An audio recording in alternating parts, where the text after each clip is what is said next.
Hi everybody, welcome back to my channel. Today I'm showing you how to paint Baba Yaga's hut. It's an old Slavic myth and this was requested by one of my patrons, so I'm so excited to show you guys how to paint this today. If you'd like to learn how or just want to watch this, then stay tuned.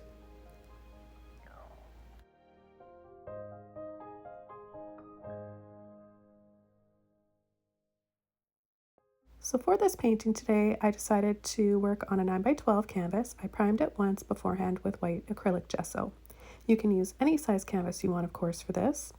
And I'm just going to start working on the background first. This is going to serve two purposes, this color. This will be the sky, of course, and it's also going to be the light inside of Baba Yaga's hut or little house. So this is a really interesting request that I got, and I love that about getting requests from you patrons, because I just never know what you guys are going to ask me to do next. And like I always say, it gets me out of my comfort zone, and I found this one extra interesting, and I hope you guys do too. So just taking those warm colors, not blending too much in the background. I want to have it a little bit streaky and patchy looking like a sunset does. Now, without washing my brush, just taking some turquoise, adding it to the bottom right or the bottom left and the top right. Then a mop brush or another dry blending brush just to soften up all the edges and make it look a little bit airbrushed. Right back into my neon yellow cool. The neon colors I'm using today are by Holbein. They're luminous neon heavy bodied acrylics. They're a very nice brand, and their light fastness is amazing. So that just means that they're going to stay neon bright and vivid for years to come. That being said, they are going to cost a little bit more money than the average neon paints do, but it's well worth it, especially if you want to sell your paintings or just want them to look nice down the road. You don't want them to fade and be unhappy with them later on. So I've got a few other colors I'm adding here. I've got burnt sienna and light blue violet or light ultramarine blue. I've got an oval brush by Princeton now. I'm going to mix up my blue and my white. And I'm just going to start adding a little bit of this up towards the right side on the top. Going to gently blend this in with that turquoise. Going to build up some clouds over here, and I'll come in a little bit later on and add a little bit more details with a smaller brush there. Then we'll be able to see a few more little peaks in our clouds, little half circles or little scoops that we'll create very easily with a little liner brush or maybe a little Filbert brush too. So just adding a little bit more white here so we get some lighter, softer tones. And then I'll add a little bit down below here. And you can mix up your orange with your blue to create another tone. We want to have some earth tones, or what I like to call muddy tones. It's really important to have those muddy tones and earth tones in there in combination of lots of other bright colors that you may be using in your paintings. It really helps to create a balance. And just tapping in. I love the oval mop brush. It's great for creating foliage. You get the most natural, pretty looking trees and branches. So just taking a little bit of my blue, it might be tinted with a bit of turquoise and orange. Because I'm not washing my brush out in between, I want to pick up lots of different colors and create different tones and shades of each color by doing that. So just build up the foliage here. Going to continue to tap along.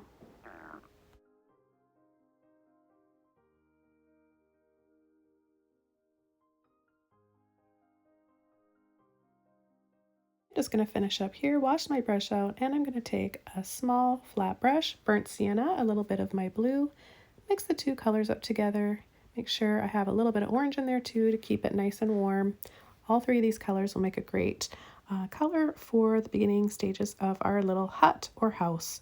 So we're going to make it really exaggerated, very pointy, and kind of misshapen. I just want to exaggerate the lines as much as I can, giving it a lot of character and whimsy.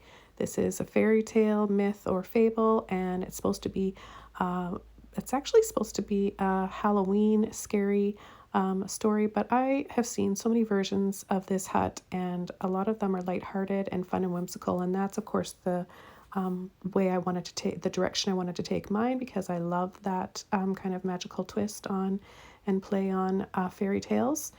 And lightheartedness and pretty colors, of course.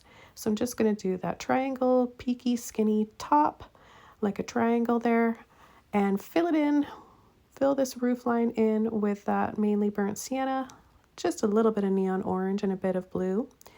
I'm going to just outline it and have like a simple square for the rest of the house, and then we'll be able to see a little bit of the side of the house with how it's turned. Just keeping it really simple, guys. And then I'm going to come over and create some lines to make it look like planks of wood, and then come in with some fun looking little windows in here. Kind of reminds me of Dr. Seuss a little bit.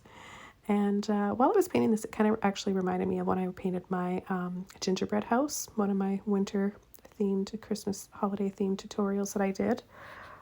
So it's kind of similar. I like to have fun shapes for my windows, those little arches. And just gonna, like I said, exaggerate, make the lines kind of scoopy and kind of turn up and twist up on the ends. And we'll add a cross inside for the little frames on the windows and the design on the windows, the grid. Maybe create some little stairs here that kind of go around the leg a little bit and go down just for the fun of it. We're just going to keep this really loose and fun, kind of tapping, pulling, and dragging to make it look like there's some moss and vines and things kind of just hanging down underneath as well. I want to have this roof and this house kind of entwined with vines and foliage, and I'll be adding a lot on the roof, and I'll be using a mop brush and a Filbert brush for that too, all those great brushes that I like to use for creating foliage, and we'll be using the same technique, just tapping. Now when you add your lines here on the far right side, because of the angle that it's on, they're going to be slightly on an angle, not completely diagonal, but they're going to be sloped a little bit going up towards the left and down just slightly to the right. And the ones in the front of the house are going to be going straight across, but they don't have to be perfect because this is kind of whimsical and cartoony like and fantasy. Don't worry too much about making anything perfectly straight or symmetrical. So I'm just going to work on the shape of the leg a little bit here, making it a little bit thinner. And then I'm going to make the leg come down a little bit longer. You can keep yours like this if you want. It kind of looks neat, like it's bending and up in the air in mid step there. Kind of looks cool. And then I'm just going to take that right off, blend it up, just make it disappear off into the background. I thought I would have another leg back there, but after looking at more pictures, Baba Yaga's hut or house only has 2 legs. Well, 90% of the photos that I saw only had 2. And so I'm going to just paint inside the door now, making it that burnt sienna color, and just work a little bit more on the detail in the front of the house and the lines. We'll fill this in a little bit. I don't want to paint it too dark, so I'm going to come in with my neon orange first. And this is another one of my whole bean colors. If you don't have any neon colors, and you definitely don't need to create this painting today, just use whatever you have, whatever orange you want to use, or brown.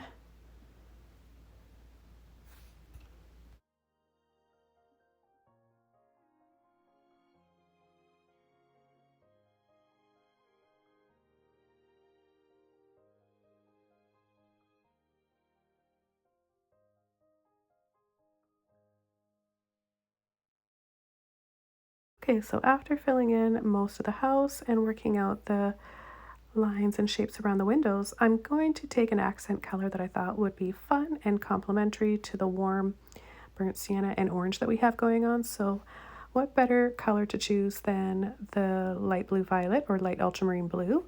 And you can see here how pretty that looks, and it's complementary with the sky too. We've got that orange and blue going on in the sky, so it all kind of just goes together and flows nicely. I'm going to add a little hint of it here on the roof as well, and all around the windows.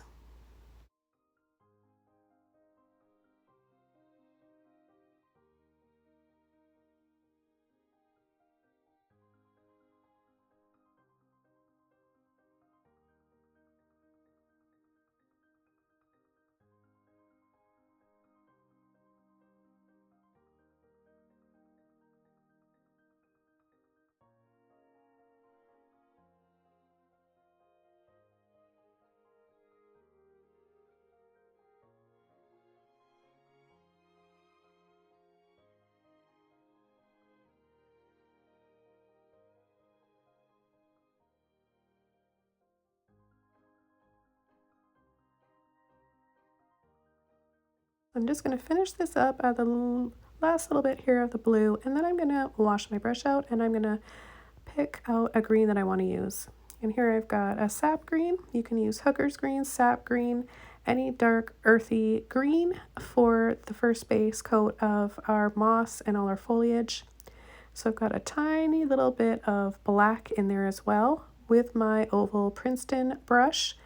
If you don't have this brush, just go ahead and use any brush that you like to use for creating your foliage, like a Filbert brush, even a fan brush if you don't have either one of those.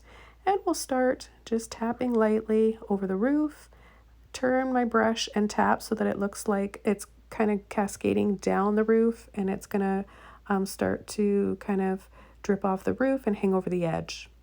I'll add a little bit of foliage down here at the bottom as well in the foreground, and I'm going to soften that over time and work on that a little bit more, but this is just for the first base coat. So just a little bit of black with your green. You don't need much black at all because it's so strong.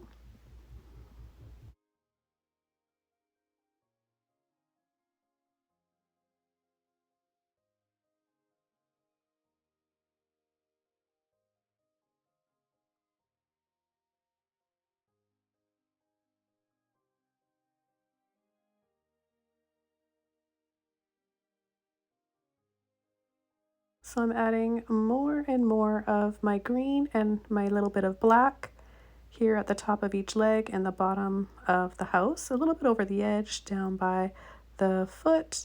And I'm going to add some more trees and bushes along the side. Have a little bit here hanging over the edge and kind of make it look like it's going to twist up later on at the very top and the point of the roof.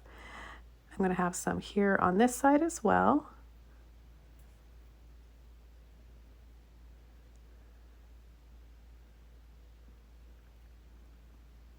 And I'm going to make the roof at the back come up slightly too to make it look more whimsical. And here just come in on the side, bringing in a little bit more foreground and depth. That also really helps to make the background look more like background, like farther away and softer. Now I'm going to start to come in and add my lighter tones. So picking up my neon yellow cool.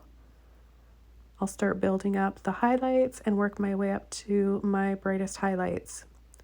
So I'll just start, and you can barely see it here, but it's a lighter green just by taking a bit of that neon yellow.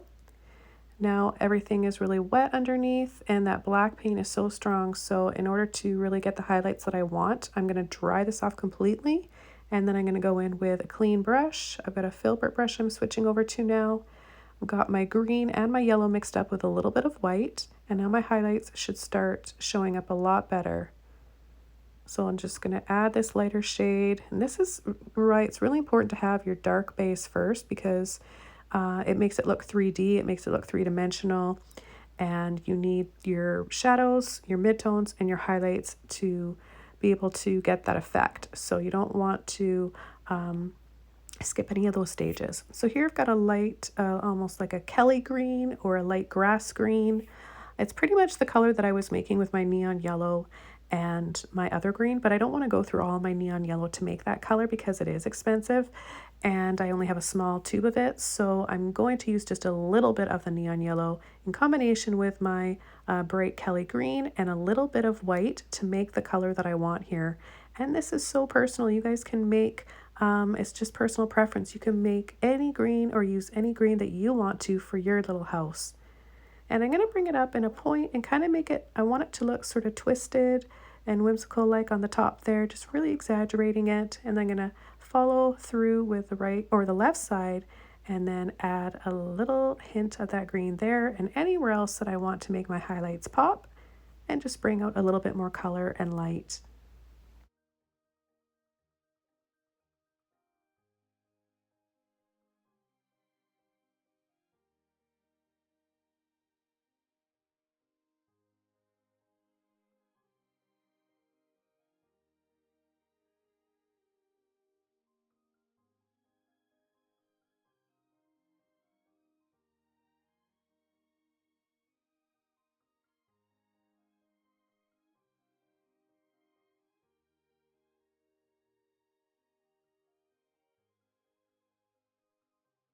Right, just dry brushing the last little bit of light green I have in my brush all around the foliage and down on the base in the foreground, and then off to the right as well in the foreground on the bottom. I'm going to wash this brush out and switch over to a liner brush. I'm going to be using a longer liner brush, but you can use any size liner brush that you feel comfortable with. And this is for our little bit of detail that we want to have around our windows and our door and under the roof line.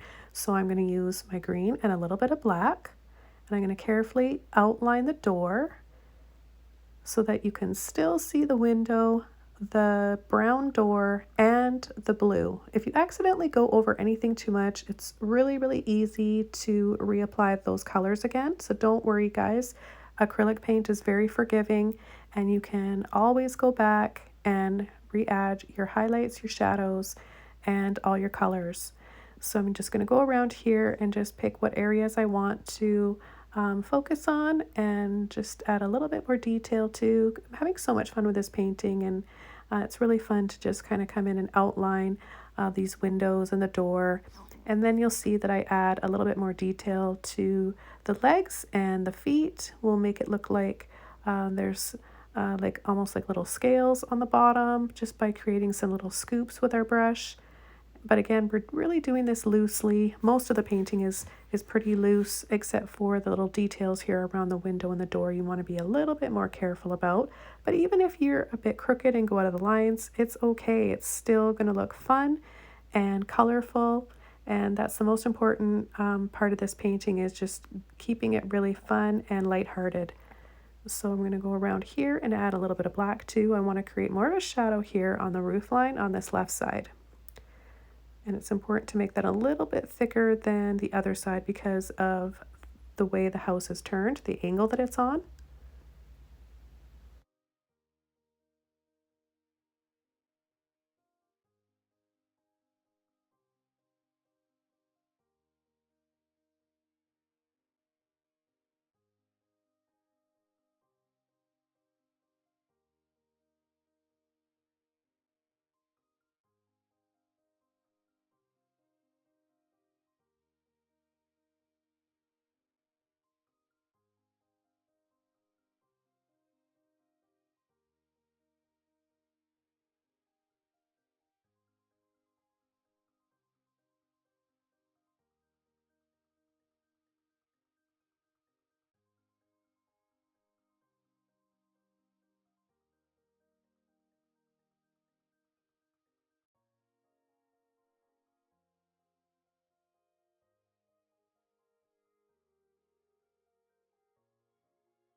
Okay, so I'm going to finish up at the top here, and now I'm going to move down on the bottom portion of the house on the legs and the feet.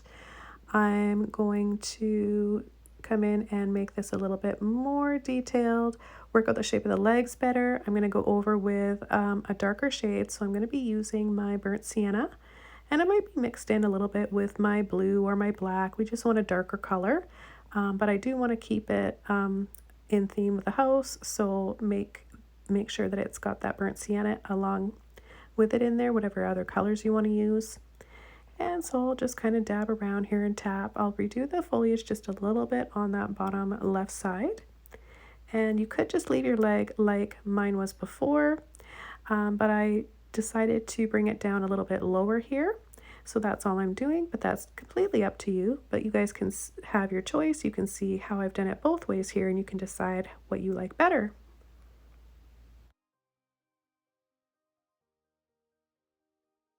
Just going to mix up a little bit of my burnt sienna with my white to create a lighter shade here, and I'm going to start creating little scoops for each of the claws on its feet, and just for some more highlights to make it stand out a little bit more. And this also helps to create a texture to make it look a little bit more 3D. Coming in with my Filbert brush now, I'm going to work out the shape of the legs a bit better, so you might see me take some paint off or add some more in some areas. I don't like to leave that out of my tutorials. I'd like you guys to see how I fix something that I'm not happy with, because I think that's an important part of learning, an important part of the painting process. So here you can see how easy it is to just get it right away, scumble it off, wipe the excess off on a towel, wash your brush out, and go back in. So you can manipulate that paint around and reshape it as much as you want until you get it just right.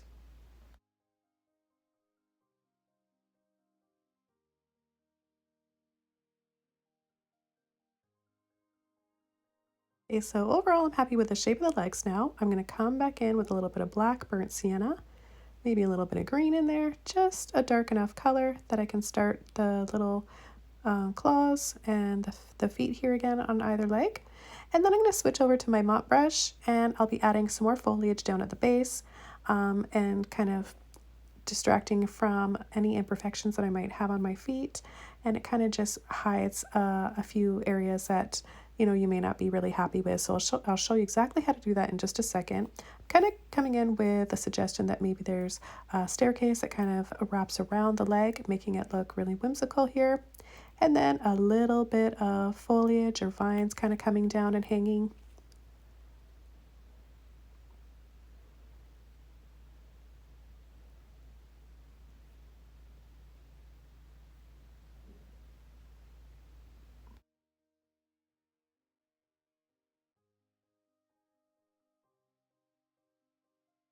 So again, just using my black, a little bit of green, maybe burnt sienna in there. I think I'm done with that brush. I'm going to switch over to a dry mop blending brush now, into my greens, my darkest green and my light green. And I'm going to tap softly just with one part of the brush. See, I'm using like one side of it. So the bottom part and the side of it, I'm just going to push into my paint to load it, wiggle, and then tap wherever I want to create these little patches of grass or moss or bits of fern. And it just makes everything down on the bottom look a little bit better, a little easier on the eyes. So you can come in with a smaller brush, filbert brush, or a small mop brush and add a little bit more. If you need to get into a smaller area, then of course switch your brush up accordingly, the size of the brush that you're using. I'm going to come in here and just create a little bit more of an opening, a little bit more space and light between the feet. So I'm just going to use my light colors, white and yellow, and just get it right inside there. Go along the leg, just clean up any areas here.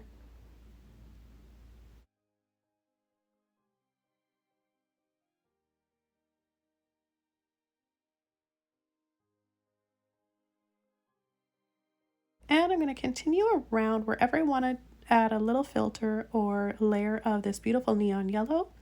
I'm carefully wiping off any little bits of burnt sienna that I accidentally pick up. So you might want to do this once your painting is dry. But if you're careful, you can get in and around it easily. So this is going to create another layer of foliage so that it looks like it's not all the way in the distance, not so far away, but it's not completely in the foreground either. So mid-ground, I guess. And add a little bit more pop of highlight and color here on the foliage, on the house, on the roof, on the side, and wherever else I want there to be that nice, bright, vivid, happy green.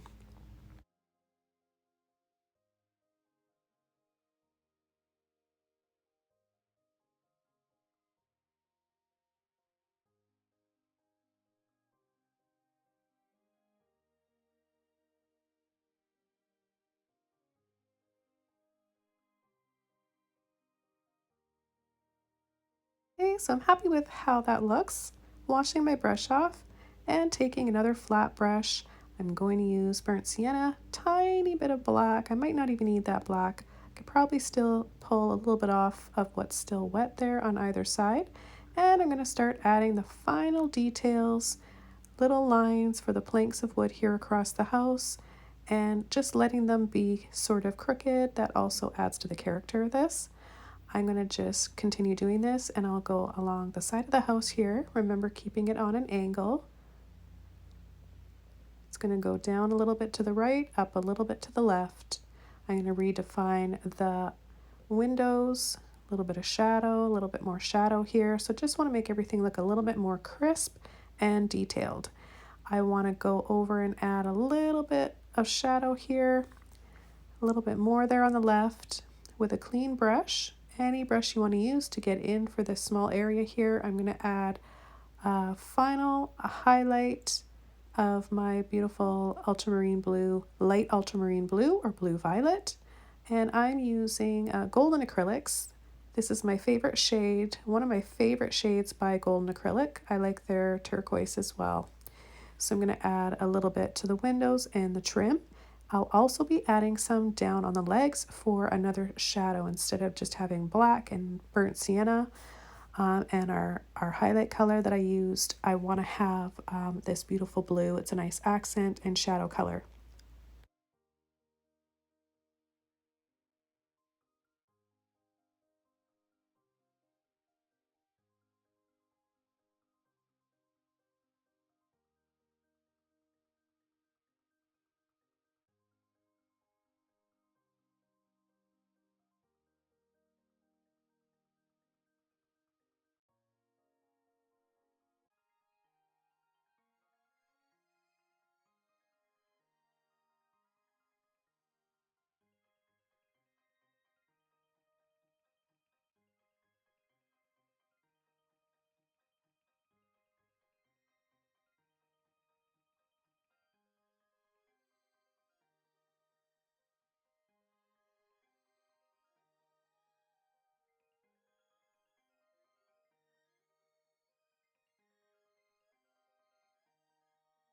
I'm just continuing along with my blue here, wrapping and twisting it around at the top. And then I'm going to come in now with my burnt sienna and carefully outline this window sill or window frame, and then start coming in with a little bit more depth and detail for the lines on the house, on the front of the house here. And I'll work my way up to some more outlines, getting darker and darker.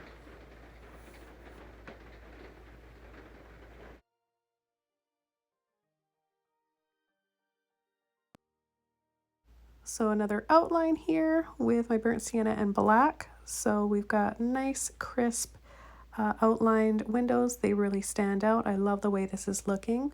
I'm going to come in and add a highlight on the feet and the legs. I'm going to use my burnt sienna orange and a little bit of white. Just balance out all that blue down there that we have. You can just leave all that blue. I think it looks pretty cool as it is, but I do want to add a little bit more warmth. So I'm going to go in now and reapply the color inside the windows. So just using my neon orange, yellow, and white.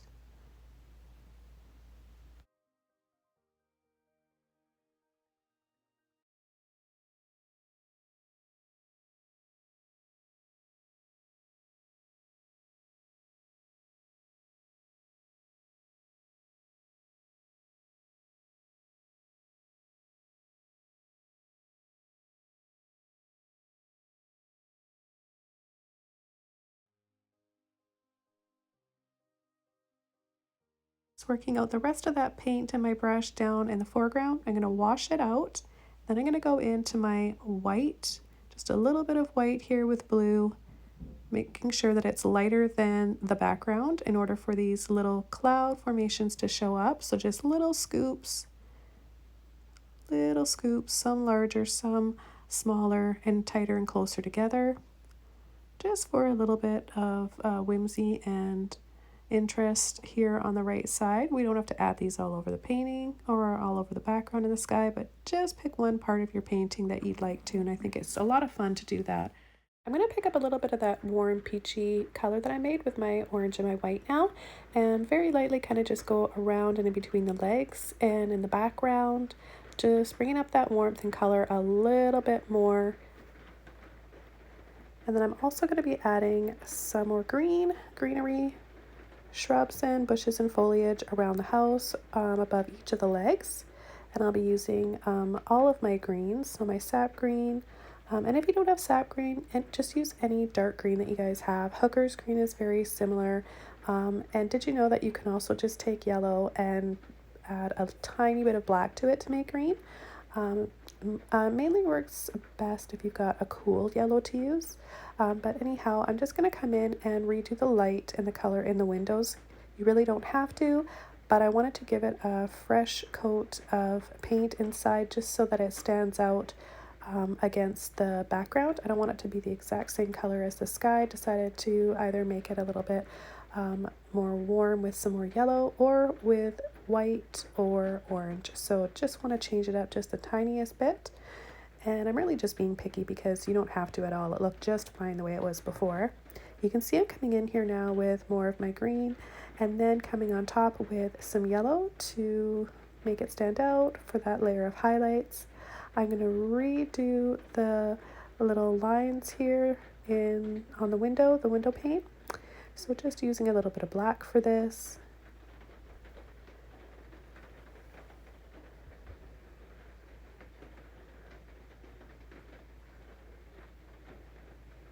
And as I finish up adding the last details to this painting, I want to thank you guys for all your support over this past year. It means so much to me. Not only here on YouTube, but Patreon, of course, all of you guys that are subscribing to me and helping me continue to do what it is I love to do, and that is teach and inspire you guys all and share my love of painting with you. I want to also thank you guys for joining our private Facebook group and sharing your versions of all my tutorials. I love to see everything you guys have been working on. And Instagram, Pinterest, all my tutorials, most of them are all on Pinterest as well, so you guys can go check them out there. And just adding a little bit more black in here using my Filbert brush. I just want to create a little bit more depth here before I call this one done. And then just scumbling out the leftover paint on the bottom right side. So I want to thank you guys so much again for joining me today. I hope I inspired you. I can't wait to see your versions of this. Thank you so much. Have a wonderful day. Happy New Year, guys. And I'll see you soon in another video. Bye.